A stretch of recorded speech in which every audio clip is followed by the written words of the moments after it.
I wanted to just ask you, just in case, would your daughter like to speak to us this evening, or is it just you all this evening? Well, it's kind of hard because there's so many criminal accusations going on and investigations. Mm-hmm. Um, you know, how can I say this? Let me consult with her mother for a second. It was up to you all. I just wanted to ask just in case, but you Yeah, right ahead, not a problem. So, I mean, what do you want to ask her? Because, like I said, we got the video, we got the facts. So at this point, nobody really cares about her truth. But like I said, we want to get the facts out there that Mhm. she didn't do it on purpose. The girl cut her off. If you running at full speed and somebody hit you, she lost her balance. The girl crossed over and accidentally got hit. We are sorry it happened, but she didn't do it on okay. purpose. Pretty much we had my my daughter's mother, she actually had Liberty Police call her today. Right. So we're not understanding why we're being called and Yeah, they read rights. read me my rights like I did something. Yeah, What so I did is state the facts. So my daughter didn't do nothing on purpose, and we getting crucified. yeah, And we getting asked to read our rights too. yeah. So we don't know if it is criminal right now. We don't know. But I do know, if you can put that out, she did not do it on purpose. If you look at the video, slow it down, she was tripping, she lost balance. If anybody lose balance running real hard and they get tapped a little bit, let run past me. And if I push you a little bit, you're gonna fall, you're gonna stumble, and your hand always goes up to catch yourself to fall.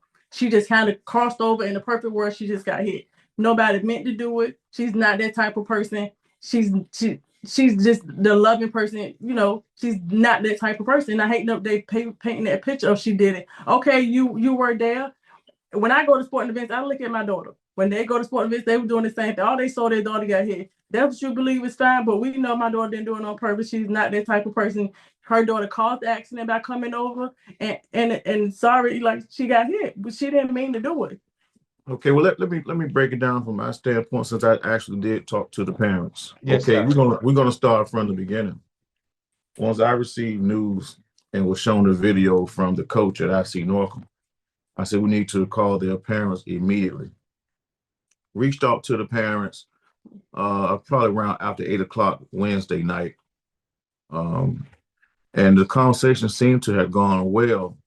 I didn't debate with them. I said, I only want to know if your child is okay because I heard she could possibly have a concussion. And that's when they told me it was possibly something else, as far as a skull fracture pending another examination after swelling goes down. So I did apologize on my daughter's behalf because my daughter was not near me at the time. I wasn't home. The coach, who is also the athletic director that they keep saying didn't apologize, was on the phone with me because he called them from his phone on three-way. So I want to clarify that the Norcom, IC Norcom track coach also serves as the athletic director. So they already received an apology from him as well. They received an apology from me as well. They also said they will give us more information later regarding their daughter's health issues, possible health issues. But then the very next day, we saw the news interview With you all. with you all. I believe I don't remember the gentleman's name. But we saw that interview, and after that, it was like, how are we going to communicate now? Because a lot of things were left out, and to me, that presented a false sense of what we were trying to do as parents, trying to rectify this situation on a lower level. So the school couldn't comment anymore, the coach, so therefore I did say, and I can show you on my phone, that Wednesday night, I said it'd be a good idea to have, the children talk on the phone so my daughter can apologize. He actually said that'd be a great idea, but we would have to do it via Zoom because they are minors. So the plan was to actually have the kids talk to each other. But when the police called the school the next day, all bets were off because it was an investigation. So that kind of made it like, okay, now my daughter can't apologize. My daughter did try on social media to reach out to the young lady, but the young lady blocked her when she went back to check if the young lady accepted her request or not, because she can't send her a message until she accepts the request. Right. Now, she did that on her own. We didn't ask her to do that. We found out later. And I said, well, go back and see what the little girl said. And when she went to go check, she said, Mom, she blocked me. I said, okay, well, you tried. And she did it on her own. We didn't ask her to do that. That's in her character. She did that on her own. Now, if you can see Wednesday, I don't know how close you can see this, but Wednesday, it shows Coach, it'd be a good idea to let Layla talk to the young lady. I spelled lady wrong, but you can see he says, I think that'd be a good idea. It'd have to be on Zoom with the parents. Can you see it? Look at the time, look at the day. Yes, sir. So that happened Wednesday night. So the intentions were to apologize. Now, I can say this. We have still pictures and other video angles, and we have the official rules from the Virginia State Track Commission, which says you have to be 7 feet ahead of the runner coming around the curve before you cross into their lane. As you can clearly see in the video, they were too close. Side by side. So what happened was it was an illegal cut into my daughter's lane, which caused the incidental contact. We also have still pictures that I can send to you that shows the positioning of my daughter's arms as she was trying her best not to make contact, and after she made contact. That can pretty much, it slows everything down so you can see things clearly. Now, I don't mind children being aggressive. That's fine. But it was an unfortunate incident that took place. But the initial move, just like the young lady said on her interview, she planned on making her move around the corner to take the lead. And she didn't have room to make her turn. So it was a premeditated move, and it was an aggressive move, and I don't fault her for that. The thing is, when you take chances like that, accidents sometimes happen. Right. Now, you will see again, my daughter kept, when she made contact, which was first up the young lady's back, because you will see her baton turn sideways when she hit her back. That's when she raised it. She tried not to hit her again, so she ran for strides and strides and strides with her hand up in the air. But once her body turned this way, and she was going around the bend that way, was an unnatural movement. She had to eventually bring her arm back down to catch her balance. And that's when the second contact was made. So I can definitely show you that and the angle. Like I said, it's very unfortunate, but you will clearly see it when we slow it down for you. And like I said, the initial move that the young lady made her eligible for disqualification. And it's unfortunate, but it did happen on both sides. And we don't have no ill feelings toward the young lady, because we feel like these things are everything that's going on now is being driven by other people's feelings instead of the young ladies, because she seemed like a nice young lady. And my daughter received her second death threat at school today. Racial slurs. All types of threats. She the victim too. All types of threats, because she decided to listen to her coach, where he told her during the moment when the race was over, don't go over there right now. Stay near me and do your cool down exercises, because there was a lot of commotion, a lot of emotions going on. He didn't want to send her to an unsafe place, because people was already had their mind made up by that time. She had no family there. None of us came because it's like I said, it's 4 hours away. Yeah. She was there alone. The coach was her sole protector at that time. So he was using our coach as well. We see a lot of confrontations and things like that. And when emotions are involved, you have to be careful. Right. Because what you think is the girl cut her off. I'm sorry I made contact. But her thing is to finish the race, because she got cut off. Yeah. So in her mind, it's like, I'm not doing wrong. She cut me off. I mistakenly heard about running. Her only fault is not falling. Once the girl tripped her, I said, your only fault is not just kind of falling, and both of y'all would have been out. She tripped her. She held her ground and not fail, and kept running, because she had 2 other people depending on her to finish the race, because the girl cut her off. She did the illegal move. And my daughter, like I said, her only fault was not falling. Mm-hmm.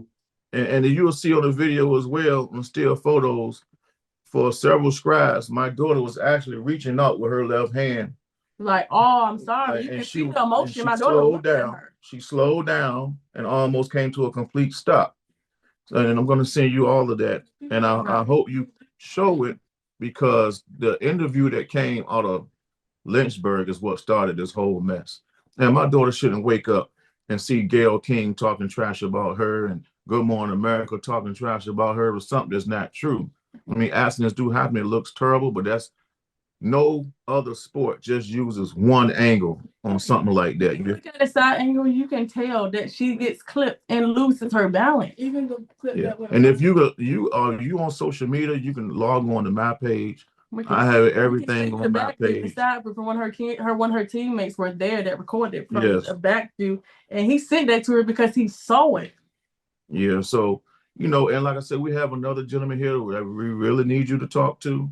Okay. Because he can explain a whole lot better than we can, because he's been doing it for 30 years. Okay. Okay. Give me 1 second. Sure.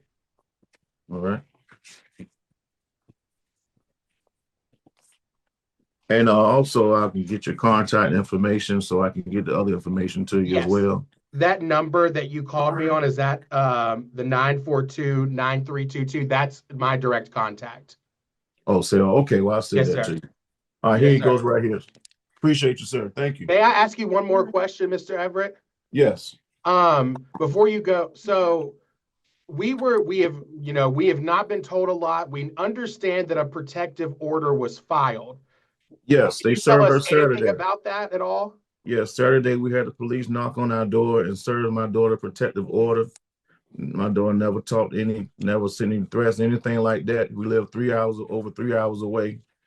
And the protective order says pending criminal charges. Also, the Liberty Police called my daughter's mother today while she was at work, reading her rights and asking her if she'll be available later and they didn't even tell her the reason. So I'll probably be getting a call myself. Why, I don't know. Liberty University police called and read her rights. They the ones that called the school looking for my daughter last week as well. Okay. Right. And I wasn't even there. Did they say any reason why they were reading you your rights that day? They didn't. This happened today. Yeah, like at 2:00, not too long ago. Okay. So to me, it seems like they're trying to please the crowd.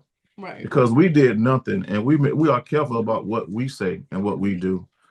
Did they identify themselves as who they were? They say it was Liberty police officer.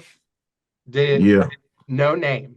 I don't remember the name because I was at work and I wasn't even thinking about that. Okay. And they've been calling.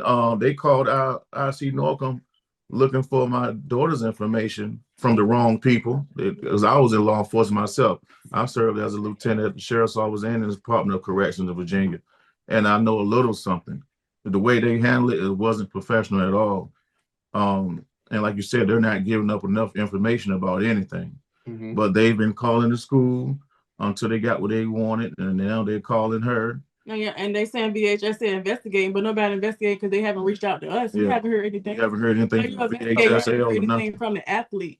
That was going to be my next question. Did the VHSL reach out to either one of you or your daughter or the school? No, my daughter haven't heard from them. We haven't heard from them. I sent them an email myself last week and showed the angle we had that shows that the girl tripped her. I sent that with the email, explaining everything. We heard nothing. But y'all investigating, but you haven't heard nothing from the would-be attacker. And not only that, she was there 5 hours after that happened. Nobody said nothing to her. So it wasn't an issue until social media made it an issue. Okay. And could I have you spell your name just so I have that for the record too? Zeketa. Last name is Cost, like how much does something cost? Okay. Thank you. I just wanted to make sure I had everybody's name correct. Mm-hmm. All right. And then we really appreciate you for conducting this interview. Maybe we can change the climate, because my daughter is receiving all kinds of threats and is going down to her siblings who are trying to defend her, and us. They're threatening us as well. They're talking about us as well. Now we have children at the schools going back and forth with each other. Mm-hmm. It's not fair for children to have to battle against adults, racial slurs, life-threatening things of that nature. And that's why I wanted to ask you about if she wanted to speak or not, because I know my colleague here let the Brookville runner speak, and I felt like it was only due process to let her tell Well, her side if she wanted to, but is that's why I asked. well, the thing is, they're so busy trying to prosecute my daughter. It was kind of scary to even let her do anything. I she can understand. say very little. But just if you're not comfortable with it, you gotta take it out. That's only fair. As in, Yeah, like, if she said anything, you don't want me to use it at all? well, I mean, what would be the question you would ask her? I just wanted to ask her, you know, we sat down, they sat down with the Brookville runner here, and I wanted to just ask her what, you know, the same things you all have told me, you know, what was going on through her mind when that happened in the race, what was happening, and then just what these last few days have been like. I feel like if we get to hear from the Brookville runner, I wanted to hear from your daughter too, because I feel that that's the best way to tell the story. I feel like she should be allowed to share her side too. And I don't want to be rude to her or you. I want to interject right here. Okay.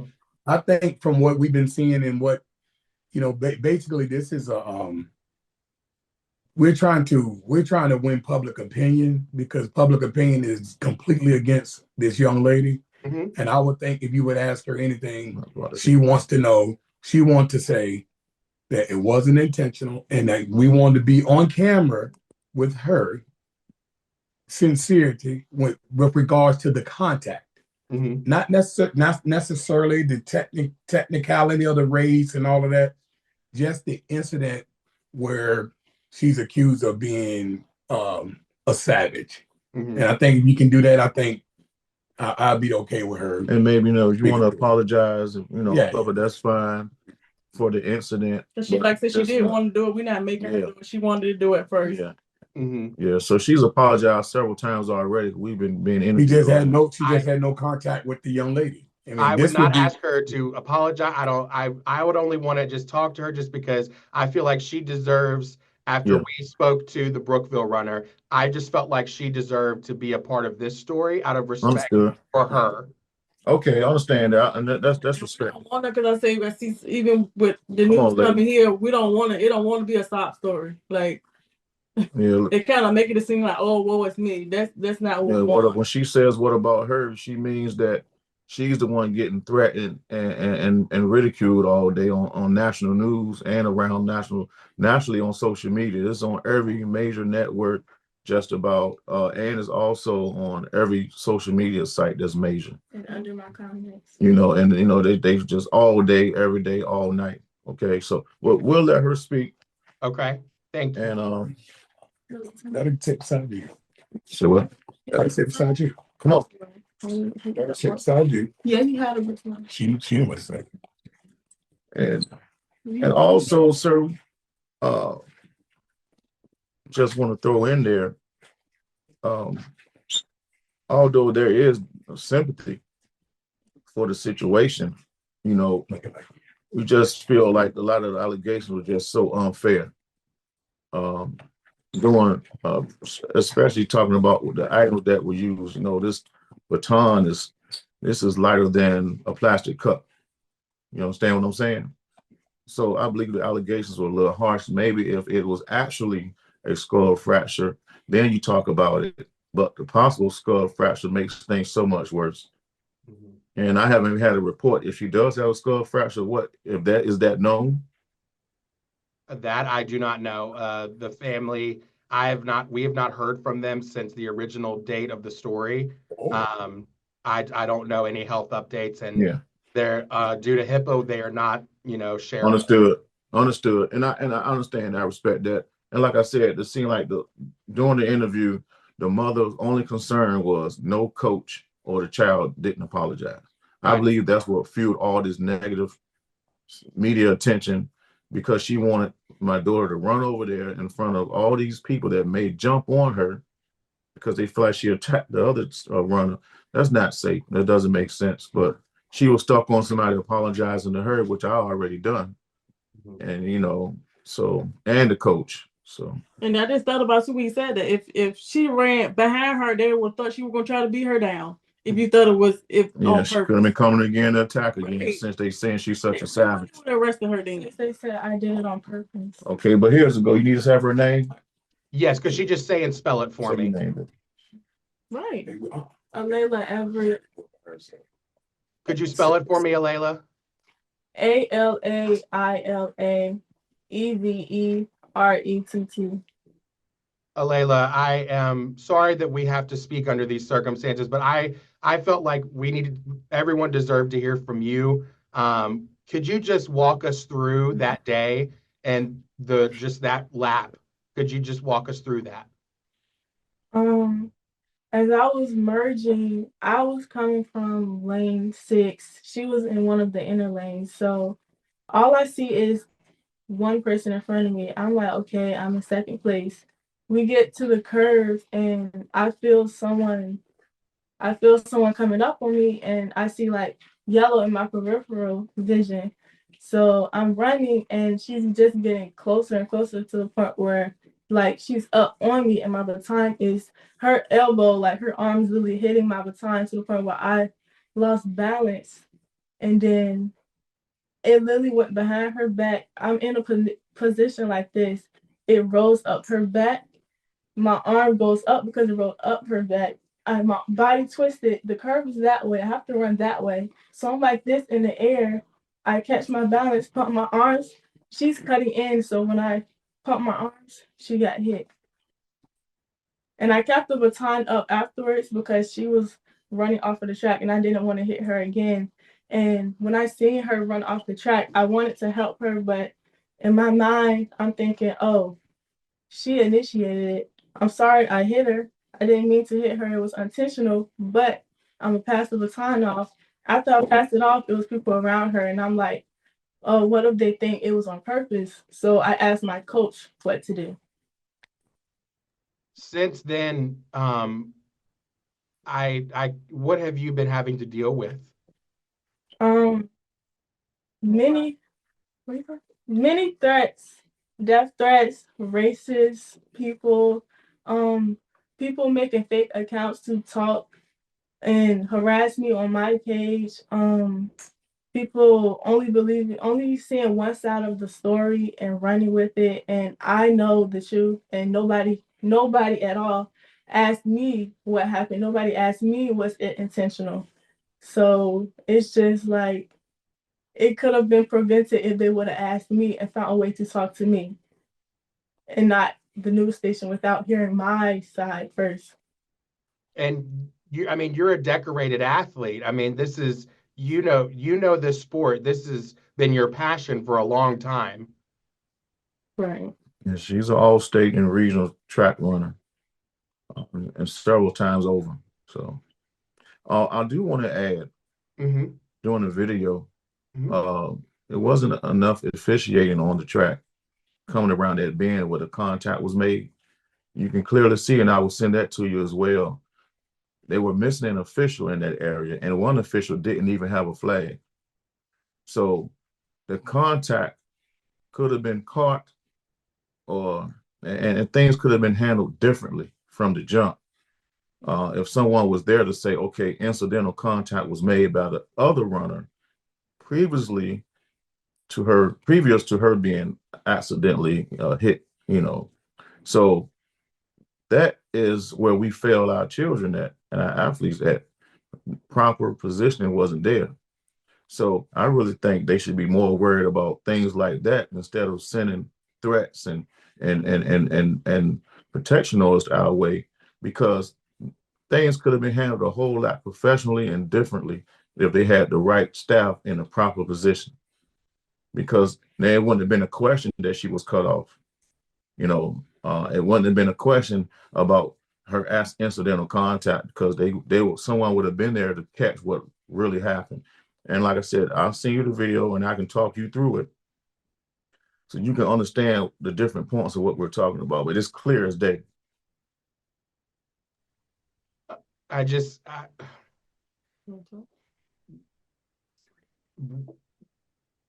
As a family, what has this been like for all three of you? Oh, no, it's more than us. We have 5 daughters and 1 son, and it's both of us. We're close, so we protect each other. So, like I said, we love her. She is the most loving daughter I got. She tell me I love you all the time, way more than any other daughter. She loves everybody. Never been to the office about her, never been in trouble. She loves going to school. She doesn't get home until maybe 6:30 every day. Every day for sports. I take them to school, I pick them up. Yeah. So the thing is, with her character, I know what the world sees in that one video is horrible, but you have to look at different angles. If we're watching a football game and we see somehow what we say, oh, ref, well, the ref, they're gonna run that back, they're gonna review that. We automatically know it's gonna be a review. My daughter hasn't had a fair chance for a review. And I know we have criminals that we know are criminals, they still get court dates and trial. You know, she's been judged prematurely. No one reached out to us. Nobody said anything, even not just Lynchburg, the larger media networks, Good Morning America, whatever station Gayle King going. No one reached out to us and say, well, what happened? What happened on y'all side? What's y'all story before we air this footage? And they're not even looking at the facts. The fact is she was tripped. The girl caused the accident, not on purpose. She, like I said, she wanted to win. She wanted to win. She cut my daughter off. In the process, she got injured. Like I said, we apologized before her getting hit, but like I said, she never meant that. And we coached our children up until high school. We seen our children get bones broken and fractures and get fouled. And we had to it hurts, trust me, but we're here to teach them a lesson as well. We have to teach them good sportsmanship, things of that nature. So it's funny, the person with probably the most sportsmanship, too much, I would say, exactly, is the one being looked at by the nation as an animal. And you can check the facts and the records, and I invite you to come look at everything we have, and you will see it for yourself. And it won't take long for you to figure it out.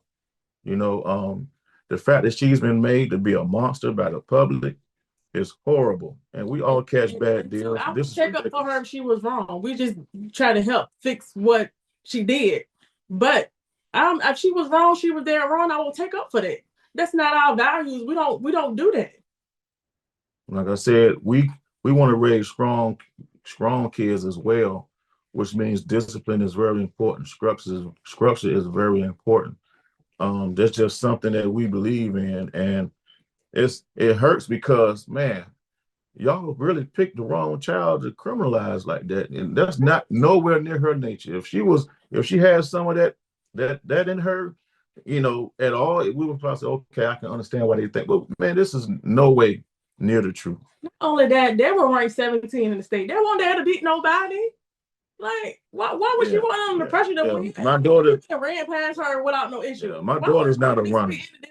My daughter is not a runner. She's a jumper. She has state medals in jumping field events, not running. So, they just ask her to run because they're trying to build her up, but she's not that concerned about losing the race where she's going to hit somebody. Spending time. What makes this different? And she have to deal with me. She know that. So, that's one of the things that we don't allow. But I would like you to talk to Mr. Pugh, because he has some very important information. May I ask her one last question? Yes. Has this incident ruined the love of this sport for you? No, it hasn't. It's just a learning experience that the media will portray you any way they feel if only hearing one side of the story. Once they hear the other side, they don't care anymore. Don't care about the truth. Yeah, the truth. But it makes it harder to come out there because like she gonna be cautious every time she out there. And she may not even know the effects, the after effects, because it's still in the present. But I'm pretty sure it's going to have some long-term effects. But I know she's going to be able to come work through it, because it's impossible not to have long-term effects. Because now, and every time the runner's close to her now, she may be scared. Or maybe she'll be okay, but everyone else will still accuse her and ridicule her about, oh, that's the girl that XYZ, that did this and this and that. And that's not fair, because she worked too hard to get to this point in her life. And I can say this, we have college coaches that have reached out even today, and said, we still want to recruit her, because they know her character. And they know it was an accident. They see it was an accident. They still want to recruit her because they already met her. They've been following her for years. They know her character. But at the same time, What about the other schools that's scared to touch that because of political reason or the popular, the popular opinion? That's not fair. That's not her. That's I've not her. got 8 minutes left on my meeting time. I want to give him the time to answer the what he wanted to tell me. I want to make sure I get everybody. Yes, thank you. I appreciate you. Yes, sir. Thank you all. Nice to meet you. All right, thank you. Nice to meet you too. Oh, And I'm going to send that to you. You said the last numbers are 22, right? 434-942-9322. Yes, sir. Okay, thank you.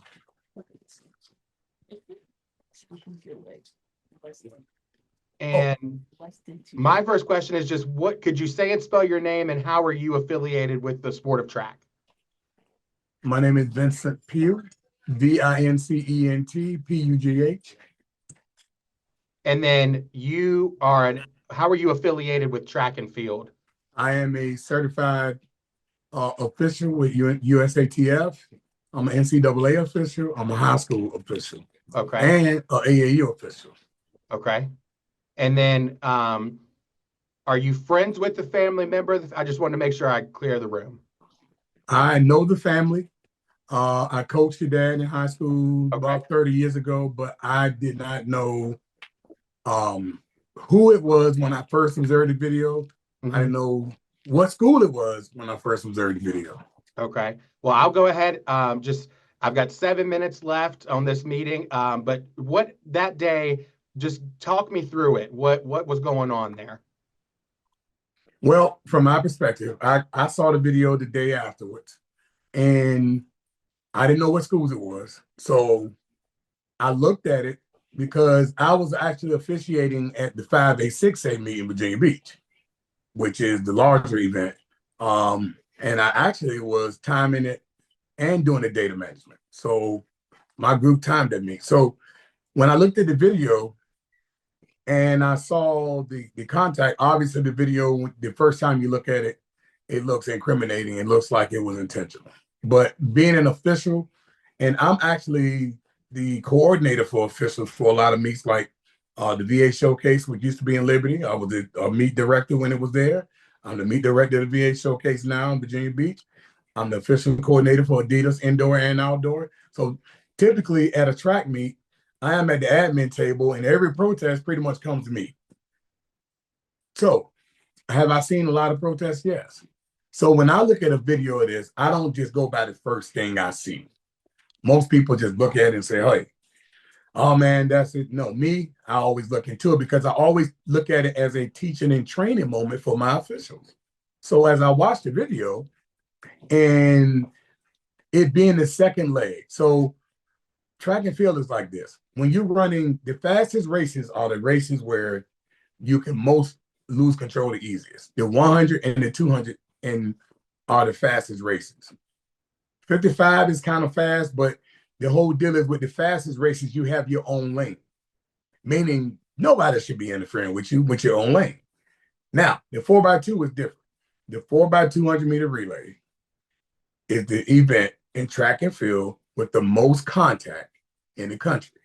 Why? Because people are moving fast. You're running at about 18 to 23 miles per hour. And there's a possibility someone could nudge you. And if you get nudged going that fast, you're going to lose your balance. Unlike a distance race. A distance race, you see them with the elbows up and they side by side and they put, you stumble a little bit. No. This is different. They're running 11 miles an hour. These people are running 20 miles an hour. So a little nudge, y'all, and especially on a 12-degree bank track like they have at Liberty University, it makes it even difficult. One false step, you lose your balance to the inside. So what happened in the video when I first observed it, I did see some of the comments, and I just wanted, if I was going to post something technical, accurate, and fair. So when I first looked at it, I saw that the leading runner, not the girl all the way in the front, but the two that were battling were side by side, all right? Meaning the one to the inside has the quote unquote right of way. So if a person on the outside of you wants to pass you on the inside, they have to have a safe stride. We call it a safe stride.